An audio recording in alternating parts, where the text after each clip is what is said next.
Ikibuga mpuzamahanga cy'indege cya Goma ni ikibuga kinyuraho indege nyinshi, kikaba ari ahantu h'ingenzi kuri Kivu ya ruguru. Aha niho ubutegetsi bwa Kinshasa bwarundaga ibikoresho ndetse n'ingabo ziza kubafasha mu rugamba bahanganyemo nayo mu 23.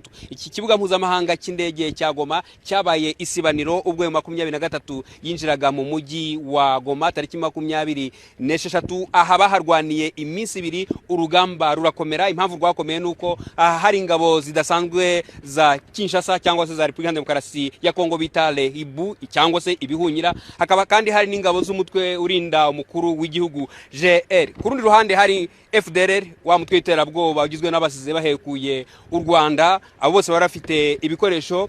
Ku rundi ruhande hari ingabo z'umuryango w'abibumbye MONUSCO, naho ku rundi ruhande hakaba ingabo z'umuryango w'ubukungu wa Afrika y'Amajyepfo SADC. Abo bose rero bagize uruhare mu kurinda iki kibuga, ariko by'umwihariko ubwo 23 yinjiraga kuri ikibuga cy'indege cya Goma. Abo ba Hibu ndetse na GR bararwanye cyane, urugamba rurakomera bimara iminsi 2. Ariko icyo mwakitondera cyane, aha niho hari yashinze imbunda ziremereye, izo bita BM za Katyusha n'izindi mbunda z'imisada. Izo mbunda rero nizo ingabo za Kongo ndetse na FDLR zakoresheje mu kurasa ku Rwanda. Za BM zishinze hariya zarashe ku Rwanda, zica bamwe mu baturage, abandi zirabakomeretsa. Ariko intare za Sarambwe cyangwa se abasore ba 23 bayoboye urugamba kugeza ubwo bafashe iki kibuga, ariko ntibanagifata gusa, ahubwo bafata icyo bita amateka cyangwa bafata mpiri bamwe mu baharwaniraga. Ku buryo amakuru dufite, ingabo za Kongo zigera kuri 180, uwo mutwe w'ingabo zidasanzwe Lehibu ndetse n'abarinda umukuru w'igihugu cya Kongo, bose bakaba barafatiwe ahangaha ko barenga 480, hakaba bategerejwe ikizakurikiraho. Uyu munsi rero ikibuga mpuzamahanga cy'indege cya Goma kirimo ibikoresho byinshi cyane. Harimo imodoka zisanzwe, za imodoka z'intambara, zaba intwaro z'amoko atandukanye zafatiwe ahangaha.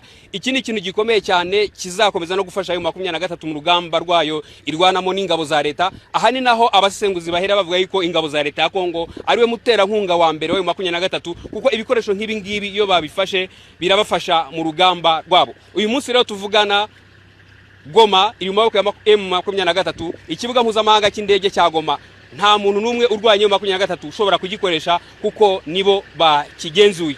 Mu gihe bakigenzuye rero bivuze yuko ari imbaraga kuri bo, kubera yuko iki kibuga kirabafasha mu bintu byinshi cyane, kuko hari n'indege twagiye tuhabona. N'undi wese washaka gukoresha ikibuga cy'indege yabanza kubasaba uburenganzira. Ibi rero birashimangira gutsindwa gukomeye kwa leta ya Kinshasa, gutsindwa gukomeye kwa Tshisekedi, ari nabyo wagiye ubona bigarukaho mu bitangazamakuru bitandukanye bishimangira intsinzi ya M23.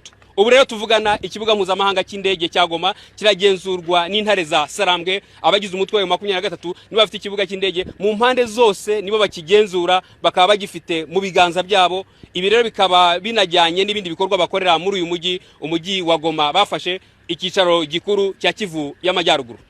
Jean Pierre Kagabo, Televiziyo Rwanda, ku kibuga mpuzamahanga cy'indege cya Goma.